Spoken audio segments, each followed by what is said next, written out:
RBI ने आज fifth week में सेकेंड टाइम फिर से रेपो रेट इंक्रीज कर दिया है by 50 basis point to 4.90% after 3 days of monetary policy meeting. चलिए स्टेप बाय स्टेप हम आपको एग्जामिन करके बताते हैं कि गवर्नर साहब शक्तिकांत दास जी ने आज किस किस टॉपिक्स पर बात की, उन्होंने क्या बताया और उसके आउटकम क्या हो सकते हैं। उन्होंने बताया कि यूक्रेन वॉर की वजह से ग्लोबली इन्फ्लेशन इंक्रीज हुआ है, बट इंडियन इकोनॉमी बाकी सारे देशों के मुकाबले अच्छा परफॉर्म कर रही है। बट मॉनेटरी पॉलिसी कमेटी ने ये समझा है कि इन्फ्लेशन अभी नहीं कंट्रोल किया गया, तो आने वाले समय में इसका बहुत ही घातक परिणाम हो सकता है, जिसकी वजह से आज रेपो रेट इंक्रीज किया गया है। गवर्नर साहब ने बताया कि इस दफा आरबीआई की कमेटी ने एक मत होकर विड्रॉल ऑफ अकोमोडेशन को फेवर किया है, यानी कि जितना कैश पंप किया गया था कोविड के दौरान वो अब इकोनॉमी से निकाला जाएगा धीरे धीरे करके।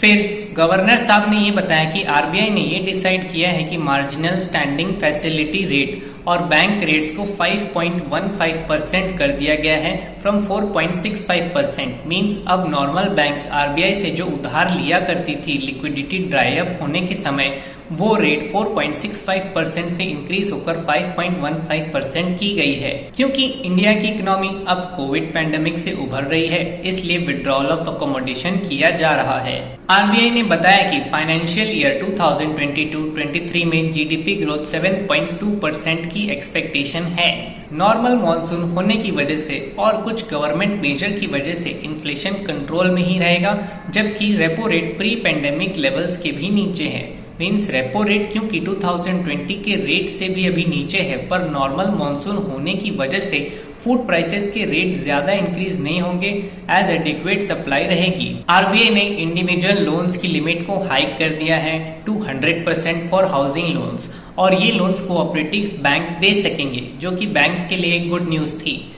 फिर क्रेडिट कार्ड्स जो रुपे क्रेडिट कार्ड्स हैं, अब वो यूपीआई प्लेटफॉर्म से लिंक हो सकेंगे जैसे ही सॉफ्टवेयर एंड सिस्टम डेवलप हो जाएगा आरबीआई की तरफ से। अब हमें समझना पड़ेगा कि कंज्यूमर प्राइस इंडेक्स अब 5.7% से इंक्रीज होकर 6.7% पर आ गया है। बट आरबीआई ने जैसे ही रेट हाइक अनाउंसमेंट किया, वैसे ही बॉन्ड यील्ड इंक्रीज हो गए। मींस अब कॉर्पोरेट कंपनीज को हाई प्राइसेस पर लोन लेना पड़ेगा। लेकिन इन्फ्लेशन को कंट्रोल करने के लिए रेट्स हाइक किए गए हैं, इसलिए रॉ मटेरियल कॉस्ट कम हो जाएंगे।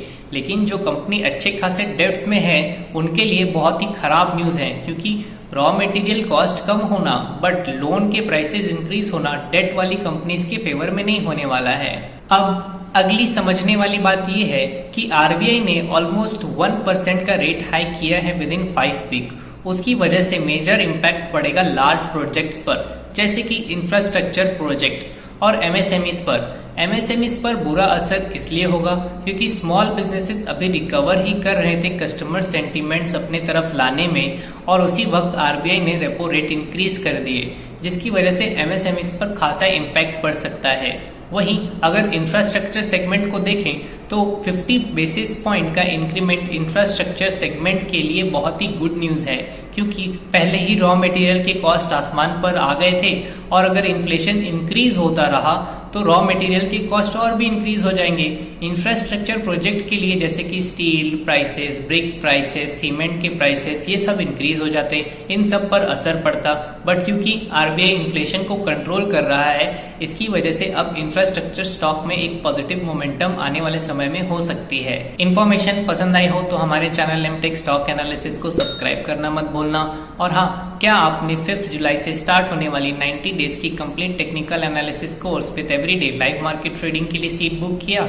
अगर नहीं तो कॉल करें 9926677366। Thank you for watching.